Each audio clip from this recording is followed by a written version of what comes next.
Oh, hi, folks. I'm here today with Elizabeth Berger. She is the co-owner and innkeeper of the Arlington Inn. And thanks so much, Elizabeth, for talking with me. Sure. So please tell us a little bit about how you came to be at the inn and how you came to be an innkeeper. Sure. So I actually grew up in Newfane, Vermont, and my parents owned the Newfane Country Store. And across the street from our store was the Newfane Inn and the Four Columns Inn. So I was like, I'm not going to be an store owner like my parents. I'm going to grow up and own an inn. And I succeeded. So I spent a lot. I went to Boston University for hotel restaurant management and culinary school, Newbury College, and then went to work for a hotel company so I could learn to make mistakes on other people's money. And married my husband, who I met at work. He was an executive chef and director of food and beverage for 30 years. And then dragged him back to Vermont. And we have been here for 18 years. We're in our 19th year. Oh, terrific. Okay. Well, the inn itself is gorgeous. I was looking at pictures on the website. It looks like it's an historic property. Is that right? Yes, it was built as a private residence in 1847 and stayed in the same family until the 1920s. And there's kind of a scandal of mental health in the family, and they left for California. And then a gentleman by the name of Happy Bottom purchased the inn and turned it into a summer hotel called the Colonial Inn, because at that time down the street was another building called the Arlington Inn, which burned sometime in the late 50s, early 60s. And so then shortly after that burned down, this building became the Arlington Inn. I see. Okay, great. Very interesting story. Yeah. Do you offer, well, let's see, how many guest rooms do you have? And then do you do other things? I think maybe you have a restaurant as well outside of that. So the inn is a Honest Village estate. We have the main inn, a carriage house, and we have photos, early photos of the carriage house when it really was a carriage house with like the doors for the carriages to go in and out of. But that building now has 6 guest rooms in it.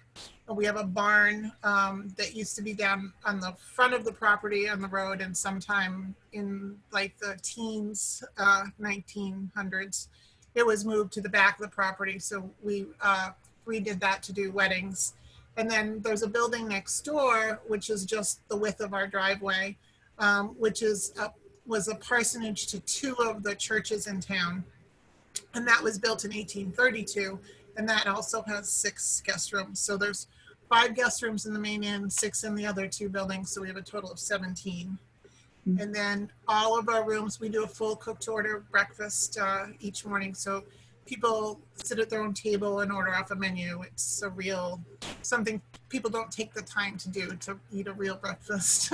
And then we serve dinner, which is different right now than it used to be. We're doing outside dining right now, and we changed our menu to be a more casual menu that was really trying to attract the local people in town, because there's not as many options for outside dining, and with the restrictions on travel, there's just not the overnight guests to fill the restaurant.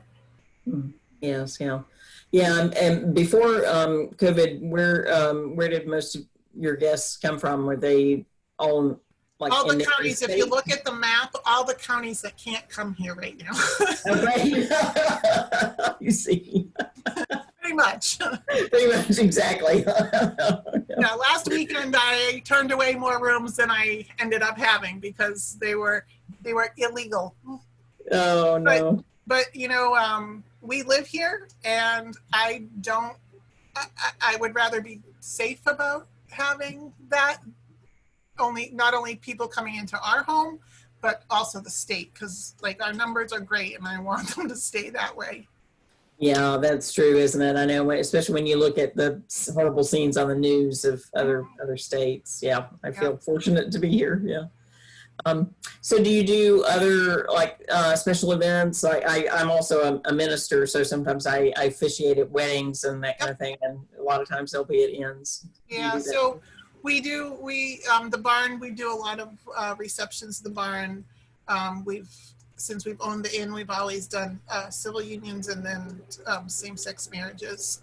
We do a lot of anniversary parties, birthday parties, family get-togethers.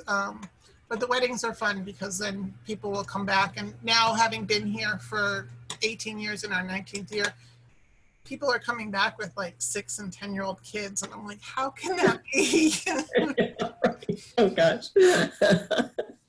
Yeah. Oh, that's neat though. That's really great. They come back. Yeah, yeah. And do you? How are you feeling about coming out of COVID? Are you able to sort of stabilize your business, or how long do you think you'll be able to manage? That's a really good question. I don't own a crystal ball. Right. Yeah. So we agree with the numbers of where people are coming from, but without people being able to travel and come here, you just can't fill.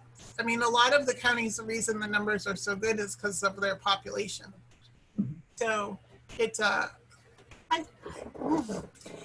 population game too, so the drive market that we have and that we're attracting is not only limited because of the number of counties that are still have high numbers, but the reason they're high is because of that population density. Mm-hmm. So, I mean, it probably correlates, equally to the number of people that live in those counties to the number of cases. Mm. Not exactly, but probably. And so it's just hard because we need to maintain a certain occupancy to take. I mean, once it was fine when we were closed. Like, you don't have to pay for example, your Comcast bill for all of your TVs. But once you open to do two rooms a weekend, all of a sudden you're paying your full Comcast contract for your televisions. And that goes for everything across the board. But the rooms aren't there to cover all those costs. So I see. Yeah, even if you don't bring some staff back or you make other cuts, there's still a lot of basic things that there's not a way to cut those. I see. Yeah, I hadn't really thought of it that way, but that totally makes sense. Yeah. Well, we've been trying to, use some of the federal money to make grants to businesses like your own here in Vermont. So I hope that, that you get the assistance that you need to hang in there and then come back strong when things are safer. I will tell you that of all the grants and loans and everything that we've applied for and done, the Vermont one through the Rooms and Meals was so shockingly easy and painless. Great. I was just that was impressive how easy that was. Oh, that's good to hear. I'm glad. That's the way it ought to be. Yeah. Yep. So, well, thank you so much, and best of luck to you. And it's great to talk to you. Thank you. Okay. Terrific. Oh.